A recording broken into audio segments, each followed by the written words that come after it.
అశోక్ కుమార్ గారు, దీప్తి గారు గుడివాడ నుంచి వచ్చారండి. వీళ్ళు కూడా చాలా ఇబ్బందులు పడ్డారు.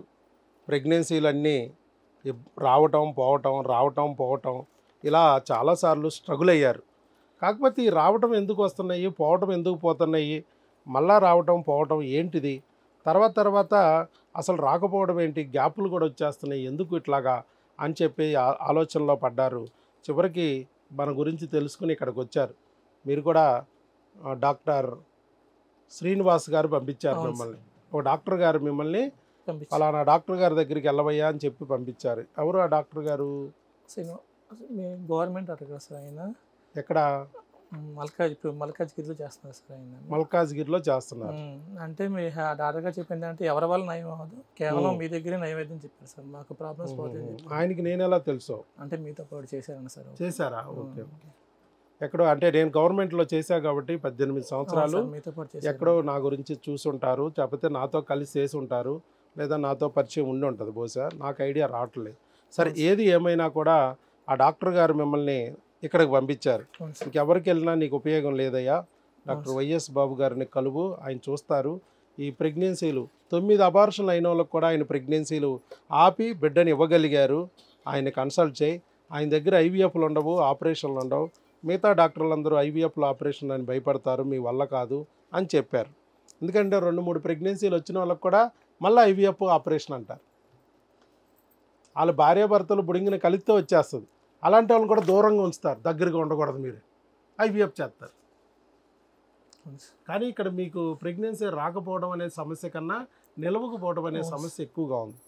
సరే, 3 నెలల లోపలే పోతున్నాయి అనుకున్నారు. మనం అందుకే 5 నెలల వరకు వెయిట్ చేసాం. ఇప్పుడు ప్రెగ్నెన్సీ 15 వారాల 3 రోజులు ఎప్పుడు చేశారు? 12వ తారీఖున చేశారు. అంటే దాదాపు 4 నెలలు నిండిపోయి 5వ నెలలోకి వచ్చేసారు, ఫేజ్ దాటారు. సో బాగానే ఉంది. చెప్పండి, మీరు ఏమన్నా చెప్పాలనుకుంటే చెప్పచ్చు. అది డాక్టర్ గారికి వచ్చిన కొంచెం నమ్మకం కలిగింది నాకైతే. మా వైఫ్కి 3rd మంత్ నుండి బ్లీడింగ్ అయిపోతుంది. బ్లీడింగ్ అయ్యి 5th మంత్లో ఏం బాబుని కోల్పోయాం, రెండోసారి ఏం సెకండ్ టైం 6th మంత్లో బాబుని కోల్పోయాం. కానీ ఏంటంటే స్కానింగ్ రిపోర్ట్లు చూసినాక నా వైఫ్ కొంచెం హ్యాపీగా ఉంది. మాకు కొంచెం నమ్మకం కలిగింది. 2 బాబులు కోల్పోయి మేము ఎంతో బాధలో ఉన్నాం. సార్ దగ్గర వచ్చి కొంచెం నమ్మకం కనిపిస్తుంది. ఎందుకంటే సార్తో ఒకటే చెప్పాను, సార్ మీరు చేయగలరు, ఇంకా నెక్స్ట్ వీడియో గ్రాండ్గా ఇస్తామని చెప్పాము. మేమేం నమ్మకం కలిగింది సార్, మీ మమ్మల్ని చూసి ఇంకా చాలా మంది రావాలని చెప్పి. అంటే ప్రెగ్నెన్సీలు అంటే ఫస్ట్ అబార్షన్ ఎప్పుడైంది, ఏ ఇయర్లో అయింది? 6th month sir. అంటే అట్లా కాదు, ఇయర్ అంటే 2 years బ్యాక్, అంటే 2022లో అయింది సార్. అంతకుముందు నెక్స్ట్ సెకండ్ కూడా 2023లో అయింది. ఇయర్లీ ప్రెగ్నెన్సీ ఫెయిల్ అయింది. అవును, ఇయర్కి రావటం, ప్రెగ్నెన్సీ పోవడం ఇలా జరుగుతుంది. కాకపోతే మనము చెప్పాము, ఈ క్రిములు అనేవి ఉంటే, ఇప్పుడు క్రిములు అనేవి ఉంటే విత్తనాన్ని తినేస్తాయి, భూమిని అయినా నాశనం చేస్తాయి, మొక్క రానివ్వు. ఒకవేళ మొక్క వస్తే మొక్కరైనా చీడాపేడ రూపంలో పైరు నాశనం చేస్తాయి, పంట నిలవబడదు అని చెప్పాము. అలాంటి క్రిముల గురించి మనం మందులు వాడిచ్చాము. అది వాడిచ్చిన తర్వాత మీకు ప్రెగ్నెన్సీకి ప్లాన్ చేసాం. సరే, ఇంతకీ హార్మోన్లకి ఇంకా వాడుకోకుండానే మీకు వచ్చేసింది. మీకు కూడా 2 monthsలోనే వచ్చేసింది. 2 monthsలోనే వచ్చింది. టీకా వేయించుకున్నారు, క్రిములకి 2 నెలలు వాడారు. ఈ లోపల బుడింగిన వచ్చింది. వచ్చిన తర్వాత మళ్ళీ అదే క్రిములు మళ్ళీ ఇబ్బంది పెట్టుకోకుండా మనం ప్రెగ్నెన్సీకి నిలబడటానికి మందులు ఇచ్చాం. మనం చెప్పాం 5 నెలల వరకే మనం హోల్డ్ చేస్తామయ్యా, 5వ నెల వరకే జాగ్రత్తగా హోల్డ్ చేస్తాం.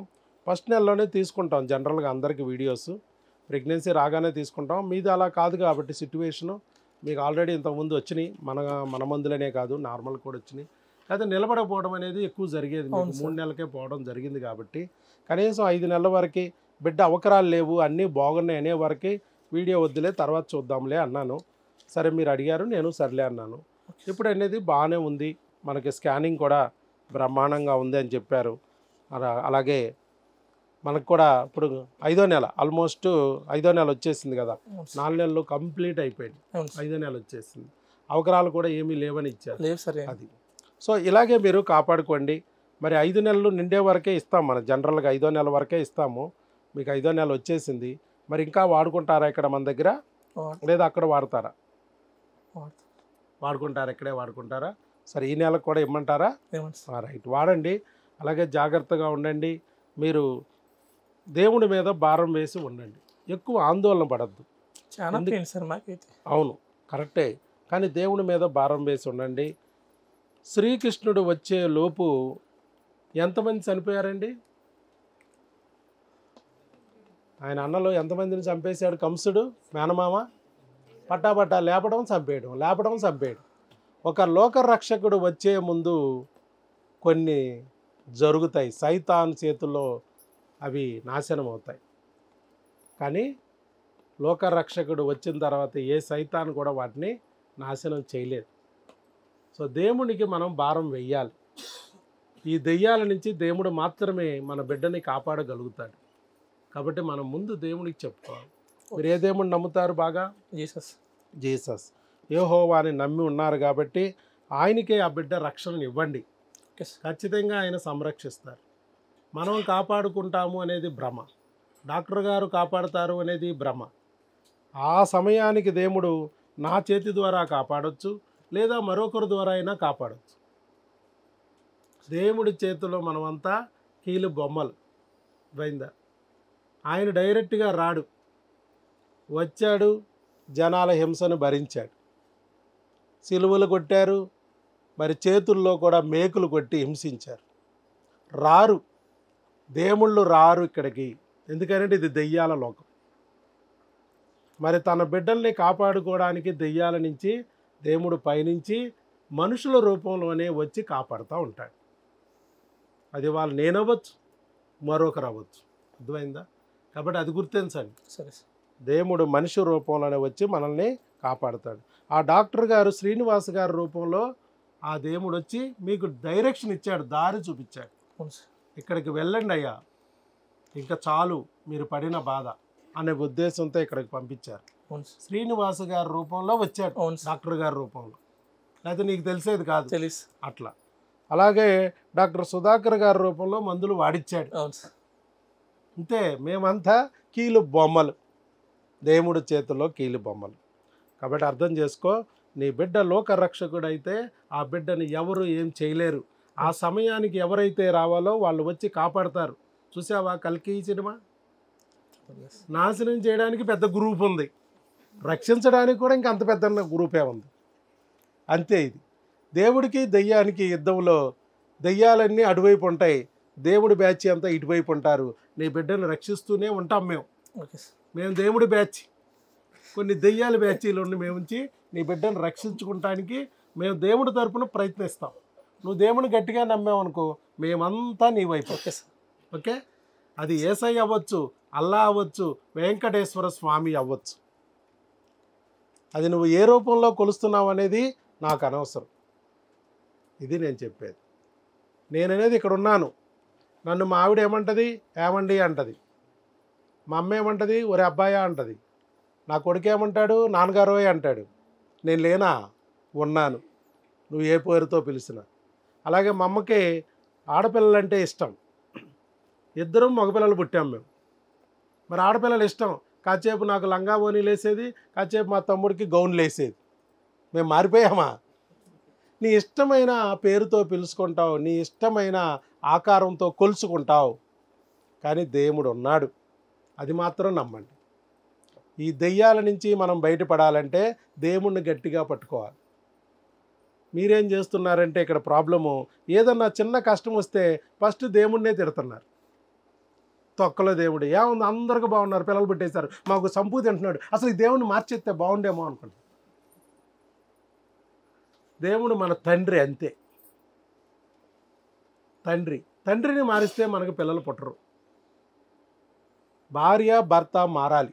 వీళ్ళిద్దరూ కొట్టుకోకూడదు, తిట్టుకోకూడదు, ఒకరికొకరు ప్రేమగా ఉంటే పిల్లలు పుడతారు. అంతేగాని తండ్రిని మారిస్తే ఏం పిల్లలు పుడతారు? వీళ్ళిద్దరూ కొట్టుకుంటూ తిట్టుకుంటూ. కాబట్టి అర్థం చేసుకోండి, మనం మారాలి అని అర్థం చేసుకోండి. దేవుడిని కాదు మార్చడం.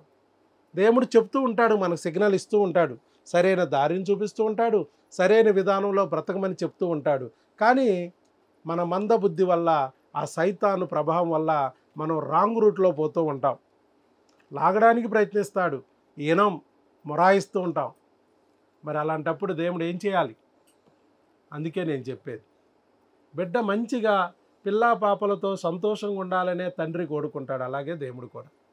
కాకపోతే మధ్యలో మనకున్న అజ్ఞానంతో దారి తప్పే అవకాశం ఉంది. మళ్ళా దారిలో పెట్టడానికి రకరకాల మనుషుల రూపంలో వచ్చి ఆయన సరైన దారిలో పెట్టడానికి ప్రయత్నిస్తాడు. ఆయన సందేశాన్ని మనం అర్థం చేసుకుని మనం నడుచుకుంటే ఖచ్చితంగా మనం మేలు పొందుతాం. ఓకే, సరే, ఆల్ ది బెస్ట్. బాగా టెన్షన్లో ఉన్నారు మీరు, ఏం పర్లేదు, గట్టిగా దేవుడిని నమ్ముండండి, ఖచ్చితంగా మీకు మేలు జరుగుతుంది. అశోక్ కుమారు, దీప్తి వీళ్ళకు కూడా అమ్మ గట్టిగా చప్పట్లతో మీకు ధన్యవాదాలు చెప్తున్నాం. మీరు ముందుకు వచ్చి వీడియో ఇచ్చినందుకు. ఇలాగే మీలాంటి వాళ్ళు ఎంతోమంది బాధపడుతున్న వాళ్ళకి ఇదొక మార్గం కింద ఉంటుంది. ఇట్లా క్రిములు ఉంటాయి, బిడ్డలను డ్యామేజ్ చేస్తాయి అనే విషయం తెలియాలి. ఆ క్రిములు తొలగించుకుంటే బిడ్డలు నిలబడతాయి అనే విషయం తెలియజేయాలి. ఓకే, హార్మోన్లు కూడా లోపం ఉంటే బిడ్డ వదిలేస్తుంది. భూమిలో సారం లేకపోతే మొక్క రాదు. ఒకవేళ సారం ఉంది, మొక్క వచ్చింది, కానీ సారం సరిపోలేదు, ఎరువు సరిపోలేదు, మొక్క ఎండిపోద్ది, చచ్చిపోద్ది. అందుకేం చేయాలి? ఎప్పటికప్పుడు ఎరువుని అందిస్తూ పోవాలి, వదిలేయకూడదు. అలాగే ఇక్కడ కూడా అంతే, ఇక్కడ కూడా బిడ్డ కూడా అంతే. ఆ క్రిమి ఉండకూడదు బిడ్డని డ్యామేజ్ చేయడానికి. అలాగే గర్భసంచిలో హార్మోను తగ్గకూడదు, తగ్గిందా వదిలేసే అవకాశం ఉంది. అందుకని ఎప్పటికప్పుడు చెక్ చేసుకుంటూ ఎప్పటికప్పుడు వీటిని సరి చేసుకుంటూ ఉండాలి. అది మనం చేస్తున్నాం. ఓకే, ఆల్ ది బెస్ట్ అండి. God bless you.